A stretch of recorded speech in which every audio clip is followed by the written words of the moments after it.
Okay, let's talk about King's Court because we have been following King's Court on Bravo. Buffy, I know that you haven't been watching it, but you are familiar with most of the players that we are going to talk about. And I'm saying players in terms of people, not players in terms of, being running the streets. Okay. So we're going to do a little catch up. Now, the show features three kings. It's Tyson Beckford, who, of course, we know, Carlos Boozer, the basketball player, and Thaddius O'Neal from WWE. Now, they are looking for love in a house filled with women. Now, over the weeks, they've been narrowing down the search. All right. They started off with 21 women, and now there are just 7 queens left. They had to go on a road trip scavenger hunt, and the kings then chose one queen for a private date. Now, this is where it gets a little juicy.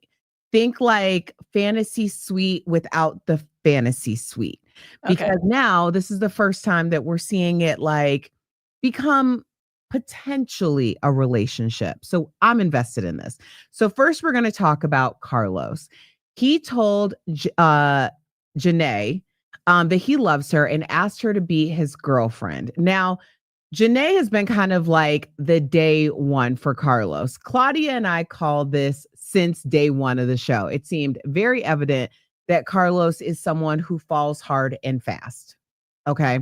So here's my question. How soon is too soon, in your opinion, to say, I love you? So wait, we on what, episode 5? He on... And baby in love already? Child, yeah, too soon. Boo, really? On the TV show? You already I mean, people fall, love at first sight. I don't know if that's lasting. That's concerning. Like literally, what episode they on? I think it's episode 6? Yeah, episode 6. Yeah, no, baby, you ain't in love. You in lust. And what did the woman say when he told her? She said that I am falling in love with you too. What? Buffy? She said, I am falling in love with you too. Like, not there yet, but we're getting there. Oh, that was a polite way to say, baby, we ain't there yet. Well, here's the thing. So it was one of those situations, and you're spot on about the idea of being in lust, because from the moment that he walked onto set, he had identified Janae, pink dress, he said. He had identified her from the moment that he saw just the first 7 contestants, if you will. Now, over the course of the last few episodes, or really last 5 episodes, he was all about Janae and she was all about him. But then Jennifer showed up. Ooh, who's Jennifer? All of a sudden, Jennifer was like, basically, Carlos has roots in Seattle. Jennifer had roots in Seattle. Carlos had roots in Florida. Jennifer had roots in Florida. And Jennifer was a very cute, sexy girl. And he kind of played Janae a little bit. So when he came back and said, oh, it's you, I'm in love with you. And she said, well, I'm falling in love with you too. I think that she was trying to protect herself because it's like, you've already clowned me once. That back and forth thing. Yeah. So they're dating around. Yes. Okay. And he likely used the other lady to try to make her. Okay. Oh, I'm gonna have to watch. Oh. Yeah, it's good. It's good. And I think it has an interesting dynamic because we obviously know these 3 kings. And it's the women, like they're such a great caliber of women. These are professional women. They have their business going on. It's actually kind of shocking that you got this type of cast to be on it. Right. And that's no shade to anyone who's been on a show like this in terms of finding love. But I do think that the caliber or, in terms of the professionalism and how much you have going on in your life can tend to dwindle when you're talking about a dating show that's being filmed over the course of 3-4 weeks. Erica's so nice, y'all.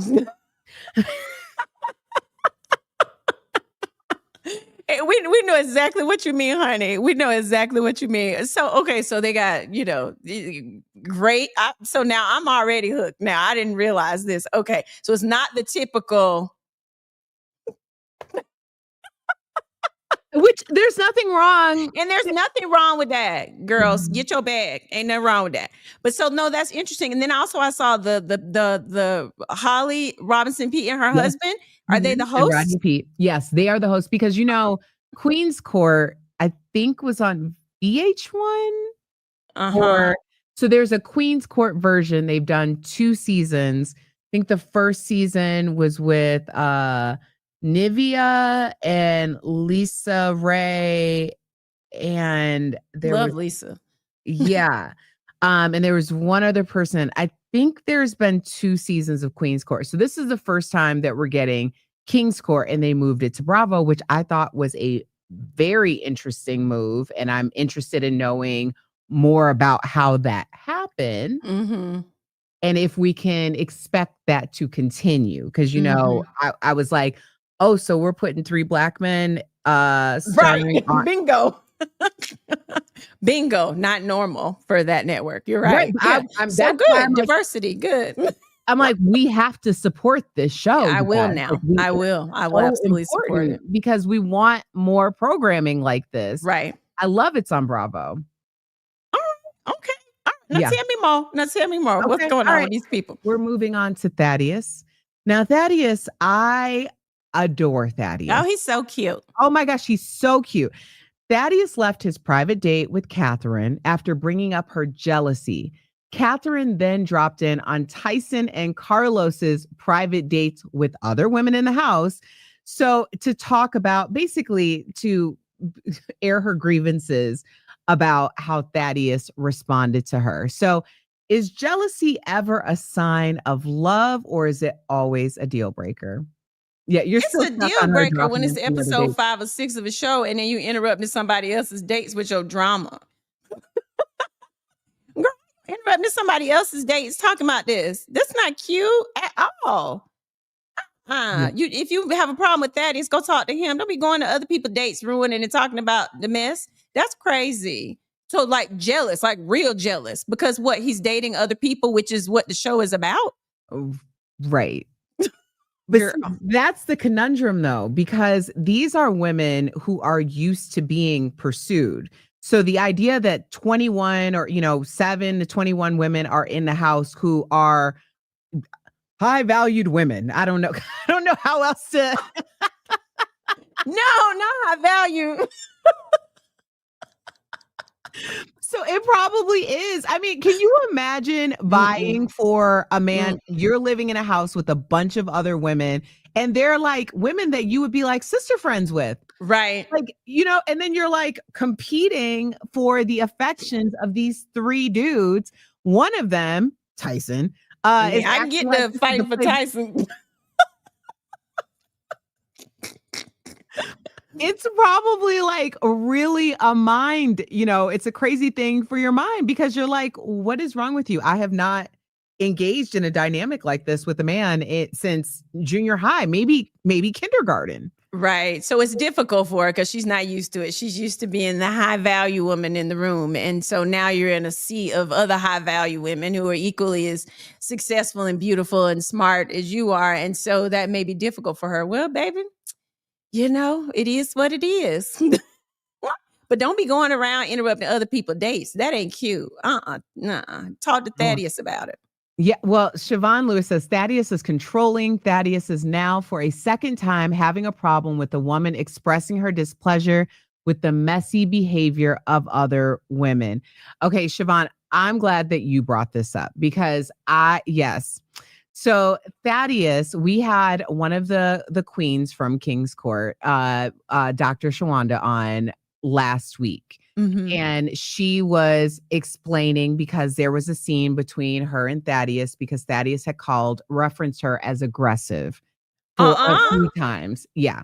And so she had a sit down with him, basically explaining that she is not aggressive, she's assertive, and why this was a detrimental comment to make to her. So If y'all want to check that out, that was last week's episode. We had Dr. Shawana on, and she was amazing because I thought in that moment when I was watching it, one, I really gave her a lot of credit for checking that in the moment and knowing how important it was, not only for her to clarify it, but for us in the audience to hear it. I was disappointed that he seemingly didn't understand how harmful that could be.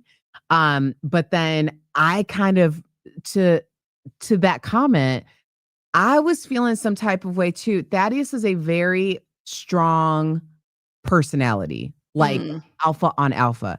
He is also he's emotionally intelligent, but I feel like there's so much to him that it comes across very like his way or the highway. And I don't know if that's like playing as well on television. Now he's getting a great balanced edit. I don't feel like I don't like Thaddius. Love Thaddius. But I do think that he might look back on some of these things and be like, oh, there's room for improvement for me too. So how did he take what the doctor told him about using that term, especially with a Black woman? How did he react when she explained to him how that is not what you're supposed to do? He was very responsive. Oh, and good. He listened. He repeated back some of the things that she said, like he was clearly actively listening. And he was saying that he would be mindful that that wasn't what he meant, but he understands what the impact. I mean, it couldn't have gone any better, to be quite honest. That's why I'm like, I think that when we are looking at people on television, we want it to be very much like a 3D thing, but people are a lot of times 5D. You know, there's so many different layers to us as humans, and we can get caught, especially when you're on camera that much, showing some of those things that aren't necessarily our light side. And that can be okay if we're willing to work on that. I'm so glad that she broke that down on Bravo so that a lot of people can learn that lesson, not to refer to people who are just asserting their opinion and speaking, without holding their tongue as aggressive and defending themselves. I think that's wonderful. Go ahead. Okay. Go ahead. I'm impressed. Very interesting, huh? Very interesting. Many layers. Well, let's talk about our final king, which is Tyson. Okay. Tyson child. is with Felicia, and they are hot and heavy. But when it's all physical, can a relationship like that actually last? What say you, Buffy?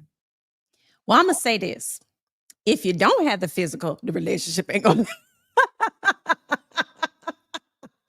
So I think they have a great ingredient upon to grow the relationship, because if you don't have the physical, baby, it's not going to work. You can have so much in common with someone and, have mutual respect and love and all that stuff. But if the physical ain't there, that's when problems happen. So I feel like if they're super hot and heavy and attracted to each other and can't keep their hands off each other, and they are, continuing to date and learn more about each other, and they can add to this cake that they're building, then and then they could put it in the oven and it'll grow and it'll be a delicious cake. But if you don't have the yeast, if you don't have the hot and the bubbles when that person walks in the room, the like, oh, I just gotta have him, it's not going to work. Yeah. It just won't. And we both know that it's married women. You gotta have that. You still gotta get the goosebumps. It's been 25 years for me. And every time he walks in the room, I'm still like, oh, now some days he got on my darn nerves. It's just marriage. But 99.9% of the time, I'm still like, oh my gosh, that's my man. He's so lovely. I want, you gotta have that. You have to. And if you're missing that ingredient, when the bad stuff happens, it's difficult to weather it. A million percent.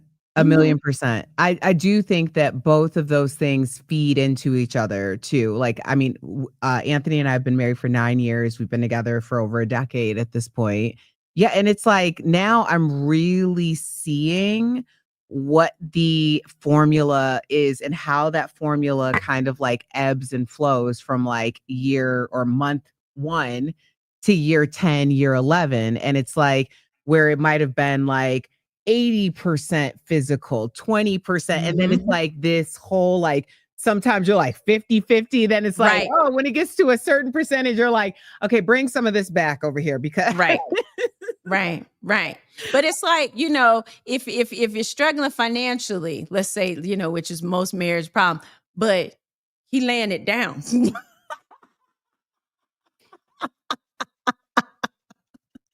Sometimes it's Buffy. easier to weather that storm. I'm a tell it, honey. So, I mean, I think it's an important ingredient in a relationship. And so good for them if they're all over each other. I mean, and they're the people that would say, well, that could fizzle out and just don't let it, keep that spark going. But I think that's a great start. And then you learn about each other and you grow together with the relationship and you develop mutual respect and love and trust and all that other stuff. That's not going to come quickly anyway. But like, if you don't have a hot and heavy, if you ain't like hot for the person, child. I agree.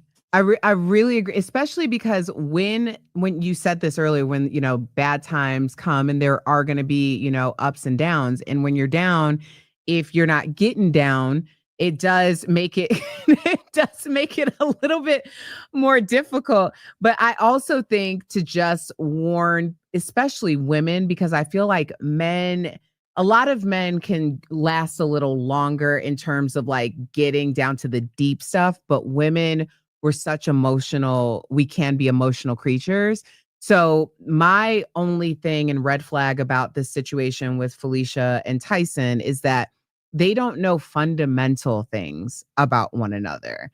Like here we are weeks where, ahead where Carlos is professing his love and you don't have basic information about this man in terms of like siblings or, like where like just basic fundamental things that people generally talk about on a first, second date, especially when you're living together. Basically, I mean, they're in the same house. I don't know if they're actually in the same house, but production is making it look that way. So yeah, that's my only thing is that you might want to get something that's a little bit can grab you more because Tyson's also one of those eligible bachelors who is always going to have access to the next beautiful thing. So if you don't have any connection there, I think that is problematic. Yeah, I think you've got to have all those ingredients. And I hope they work on that. But baby, if I was on the show and I was single, I think I'd be hot and heavy with Tyson for a while too and enjoy myself. And work on that other stuff later. I find out about his siblings and stuff online, child. I don't know. Whatever. Let's get it in. I think if you were there for a good time, you would go with Tyson. If you were there for a long time, I'm gonna be honest, Tyson was not given there for a long time. So who's the guy that you think is sorry to interrupt, the guy that you think is the guy that said he professed his love already? You think that's the guy that's the one that's the long-term good guy? I think that Carlos comes across a little love bummy. I think, and this is just how they're coming across. Carlos is coming across love bomby. Tyson is coming across as total playboy. And Thaddius is sitting right in the middle in a sweet spot. That's what it is. That's what it is. Informers, let me know what you think because it's definitely a spectrum. And as the weeks go on, I'm like, okay, this is making a lot of sense. Like to diversify the cast of kings, you have to have somebody who's like, I'm a player from the Himalaya. And I love everybody immediately. And I'm the man, blah, blah, blah. But it sounds like from the way that Thaddius responded to Dr. Shonda, is that her name? I'm sorry. Dr. Shawanda, that maybe he's somebody that could, learn and be open to learning and growing with someone in a relationship. So you never know, maybe the alpha male might be the one. Never know. Yeah, I'm interested in seeing Carlos. We already feel like it's a wrap, but Thaddius is going to be kind of like he's going to be the wild card Yeah. It's going to come all the way down to the very end. And then we're going to be like, oh, that's the direction that he went in. Everybody else kind of feels like we see what's coming. But let me know in the comments, because we are going to go into the comments. Informers, make sure you like, subscribe. Thank you for hanging out with myself and Auntie Buffie. Buffie Purselle, you have been such an amazing co-host. Let's get into a few of the comments. Sherry Christian said, Buffy looked good. Thank you, Sherry. So do you. Beautiful picture. Yes. Thank you, Sherry. Let's see. Awesome. Oh, wait. Am I fighting with you guys? I think I'm fighting with production or with our producers, Ada, Peter, and Megan. I keep hitting the show button and then someone else is hitting okay. Awesomely Bree says, thank you ladies for reviewing the show. There's a lot cut out, but connections were made. Oh, wait a minute, Bree from King's Court. Oh, hey. Wait a minute. Bree, come on and tell us the tea. Tell us more. We want to know the tea. And I'm going to start watching now. Erica made me a believer. Oh my goodness. I'm so excited. Yes, Bree. Oh my goodness. First of all, Bree is gorgeous and body yada yada. I see in the photo. Yeah. Stunting. She says yes. So we're communicating with Bree. We're going to see if Bree will give us some tea. We want to know the tea, Bree. Come through. Give us some tea, Bree. While she's doing that, let's see who else. Oh, yes. Siobhan says, I agree. Auntie Buffy is a great addition to this Accidentally Informed podcast. Thank you. Yes, thank you, Siobhan. Our guest informer. We got to do some other things, Buffy. We always have a good time. Yes. For those of you who are just joining, Claudia is on another movie set. Work. Do it, Claudia. Congrats, boo. Do it. It's so funny to me because people are always coming for Claudia, talking about she needs a job. And I'm like, you actually can't even count as high as how many jobs Claudia. And quit hating. Get your money, honey, and do your thing. She loves it, so let her do her thing. Like, people such haters, and she's stunning. Such haters. Such haters. Oh my goodness. All right, let's see. We might have scared Bree. Nah, Bree, come back through. Yeah, we're waiting. Oh, wait. Yes, let's bring this. Low Lounge says, I saw Run. It was good. Yes. Oh, good. Run. It was great. Of course, Drew Sidora, Erica Mena, Erica Pinkett, Annie Alonza, Claudia Jordan. Yes. It was amazing. That was the most fun I have ever had in a movie. Really? Theater. Well, I'm going to check it out. And Los, I'm going to follow your podcast when this is over so I can see Erica on there. Yes, absolutely. Okay, we're going to see. Oh, there was okay, so we understand. Awesomely Bree says there was a lot that went down, ... because we know how this works. We know. Production's like, don't say. Well, we're going to tune in. I'm tuning in now. I'm going to get all caught up and I'm going to be bothering Erica, texting her like, girl. Yes. We'll have a lot to say about it. But